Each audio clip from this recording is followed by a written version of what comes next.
नमस्कार दोस्तों, आज की इस वीडियो में बात करने वाले हैं कि एक स्वतंत्र गणराज्य एवं लोकतांत्रिक देश के नागरिक होने के नाते यहाँ होने वाले चुनावों में स्वतंत्र, सच्चे एवं अच्छे नागरिक होने के नाते हमारी क्या भूमिका होनी चाहिए। आजकल आप लोगों ने देखा होगा कि चुनाव से पहले विभिन्न दलों के नेता कितने ज्यादा सक्रिय हो जाते हैं।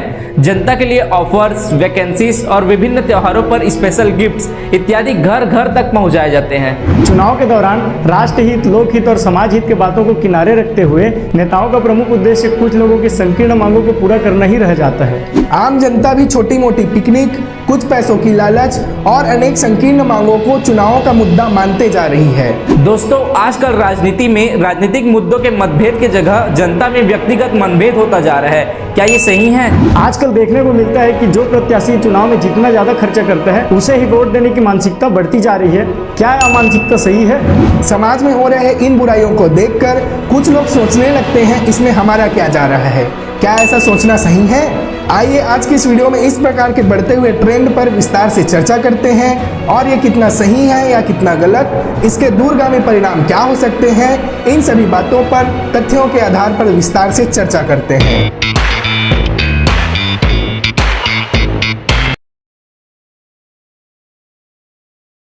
सबसे पहले बात करते हैं चुनाव से जस्ट पहले सभी दलों के नेताओं के सक्रिय भूमिका पर। आप लोगों ने ये नोटिस किया होगा कि चुनाव से पहले वाले त्योहारों में कपड़े, मिठाइयां और कई अट्रैक्टिव चीजें लोगों के घर घर तक पहुंचाए जाते हैं। तरह तरह की नई योजनाएं और कई पदों की केवल वैकेंसी, रिजल्ट का तो अता पता नहीं रहता है। इस तरह की और कई अट्रैक्टिव चीजें जस्ट चुनाव के पहले होने लगते हैं। यहाँ पे मेरा जनता से सवाल है कि क्या वे इनके मकसद को समझती है या नहीं। वैसे लोगों को त्योहारों में उपहार देना अच्छी बात है, लेकिन क्या ऐसे त्योहार सिर्फ चुनाव से पहले ही आते हैं? ये सोचने वाली बात है। इसी तरह नेताओं के द्वारा ऐसे कई कार्य किए जाते हैं ताकि वो जनता के सामने उभर कर सामने आए। मगर क्या हम सिर्फ चुनाव से पहले साल, मतलब सिर्फ एक साल के अच्छे शासन के लिए ही सरकार चुनते हैं क्या? वैसे तो संविधान के अनुसार 5 साल के लिए सरकार चुनी जाती है, लेकिन आजकल का ट्रेंड किसी और दिशा में चल पड़ा है। क्या आप लोगों के मन में कभी ये प्रश्न उठता है कि नेताओं के द्वारा किए जाने वाले ये कार्य अच्छे कार्य हैं या जनता को आकर्षित करने के लिए प्रलोभन मात्र? अच्छा, प्रलोभनों की बात आई है तो यहाँ चुनाव से जस्ट पहले किए जाने वाले कार्य, जैसे वोट के लिए दिए जाने वाले पैसे, गांवों और मोहल्लों में दिए जाने वाले पिकनिक, इवन 10 रुपए में मिलने वाले चिकन को तो याद करना बनता ही है। आपको क्या लगता है कि आपकी वोट की कीमत इतनी सस्ती है? वैसे आजकल गाय की कीमत 30 से 40 हजार, भैंस की कीमत 80 से 90 हजार। खैर छोड़िए, अब आप खुद सोचिए कि क्या इस प्रकार का प्रलोभन सही है? आप भी इसके बारे में कमेंट करके जरूर बताइए। दोस्तों, आज के समय में चुनाव विकास के मुद्दों, राष्ट्रहित, लोकहित से हटकर इन्वेस्टमेंट की ओर बढ़ता जा रहा है। क्या ऐसे में राष्ट्र का विकास संभव है? अब आप खुद सोचिए कि कोई व्यक्ति किसी भी चीज में इन्वेस्टमेंट क्यों करता है। मान लीजिए कोई पिकअप चलाने वाला व्यक्ति पिकअप खरीदने के लिए अपने पैसे इन्वेस्ट करता है, तो उसका उद्देश्य होता है कि उस गाड़ी का यूज करके उससे लाभ कमाए। तो आजकल राजनीति में होने वाले इस प्रकार के इन्वेस्टमेंट का मतलब क्या हो सकता है? आपको क्या लगता है? अब कुछ लोग ये सोच रहे होंगे कि ये इन्वेस्टमेंट नहीं सेवा है। तो मेरा सवाल यहाँ पे ये है कि क्या ये सेवा सिर्फ चुनाव से पहले साल ही आता है? क्या हम सिर्फ एक साल के लिए ही सरकार चुनते हैं? आप लोगों को क्या लगता है कि इसके लिए कोई राजनीतिक दल या कोई पर्टिकुलर नेता ही गलत है? नहीं, सिर्फ ऐसा नहीं है। शायद सिर्फ जनता ही अपनी कीमत तय करती जा रही है और इसी प्रकार के प्रलोभन को ही बढ़ावा दिया जा रहा है। वर्तमान समय में देखा जाता है राष्ट्रहित, लोकहित, प्रगतिशील समाज और जवाबदेह सरकार के लिए कोई आवाज नहीं उठाता। सिर्फ संकीर्ण सोच रखकर व्यक्तिगत प्रलोभन की बात की जाती है। पर देश के युवाओं और शिक्षित लोगों से सवाल है, इस प्रकार का बढ़ता हुआ ट्रेंड शासन व्यवस्था को किस ओर ले जाएगा?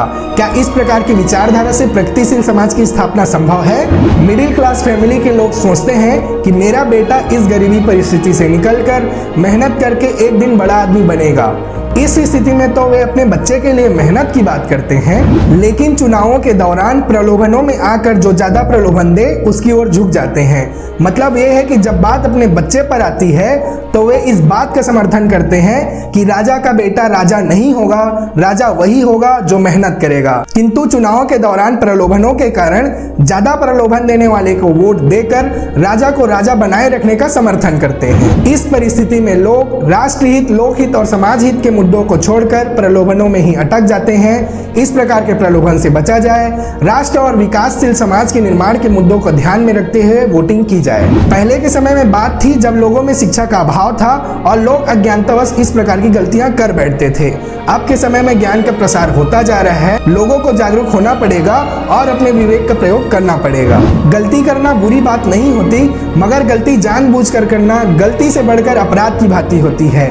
अगर आप इस प्रकार की गलतियां करते थे तो इनसे बचें और एक अच्छे नागरिक होने के नाते अपने विवेक का प्रयोग करते हुए लोगों को प्रेरित करें और जागरूक होकर वोटिंग करें। ध्यान रहे, जनता जिस प्रकार की होती है, सरकार भी उसी तरह के कार्य करने लग जाती है।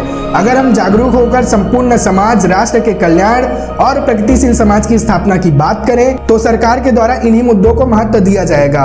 और अगर हम सिर्फ इस मुद्दे पर वोटिंग करने लगे कि कौन हमें ज्यादा प्रलोभन दे रहा है, तो नेताओं के चुनावी एजेंडे भी इसी आधार पर बनने लग जाती हैं। जब हमारे आसपास इस प्रकार की घटनाएं होने लगती है तो कुछ लोग सोचने लगते हैं कि इसमें हमारा क्या जा रहा है। आप इस बात का जरूर ध्यान रखें, आपका भी जा रहा है और आने वाले भविष्य का भी जा रहा है। पूरा शासन प्रशासन जनता के द्वारा दिए गए टैक्स इत्यादि से चलता है। आप एक लोकतांत्रिक देश में रहते हैं, यहाँ आपका पूरा अधिकार है। वर्तमान समय में हम देखते हैं कि किसी नेता को हम राजा समझने लग जाते हैं, जो हमारी गलत सोच है। कोई नेता राजा नहीं होता है, वह जनता के द्वारा चुना गया जनप्रतिनिधि होता है, जन सेवक होता है। लोगों के द्वारा ही उसे अपनी जिम्मेदारियां दी जाती है। लोगों की मांगों और जरूरतों को सरकार तक पहुंचाने वाला व्यक्ति होता है, लेकिन हम उन्हें कुछ और ही बना दे रहे हैं। हम एक लोकतांत्रिक देश में रहते हैं जहां जनता प्रधान होती है। आप सभी का सम्मान जरूर करें, मगर इतनी सिर में ना चढ़ा ले कि हम अपनी मांग अपने जनप्रतिनिधि के पास ही न रख पाए। हमें संकीर्ण विचारधारा को छोड़कर समाज और राष्ट्र के सर्वांगीण विकास के लिए दूरदर्शी और प्रगतिशील सरकार के गठन के उद्देश्य पर ध्यान देना होगा। और यह जिम्मेदारी जनता की होगी, क्योंकि जैसा डिमांड जनता का होगा वैसा रिस्पॉन्स नेताओं का होगा। हमारे देश के युवा भाइयों और सम्मानीय नागरिकों से मेरा अनुरोध है, इन सभी बातों पर विचार करते हुए एक प्रगतिशील राष्ट्र निर्माण के लिए सभी सामने आए और अपने हिस्से का भारत बनाएं। अपने परिवार में सभी लोगों को जागरूक करें, अपने फ्रेंड्स, रिलेटिव्स और अन्य लोगों को इस सकारात्मक सोच के बारे में बताएं।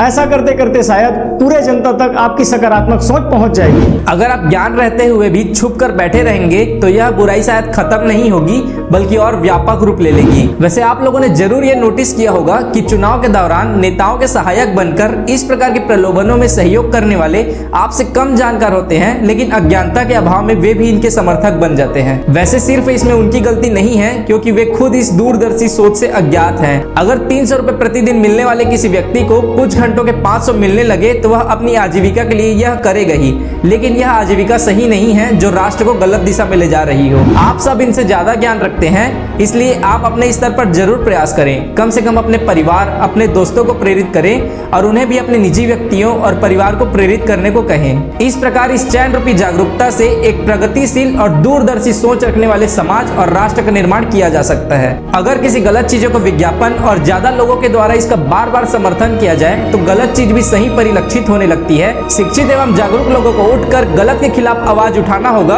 आपको अपने हिस्से का भारत बनाना होगा। शिक्षित एवं जागरूक लोगों को शासन प्रशासन के सकारात्मक भूमिका में योगदान देना होगा।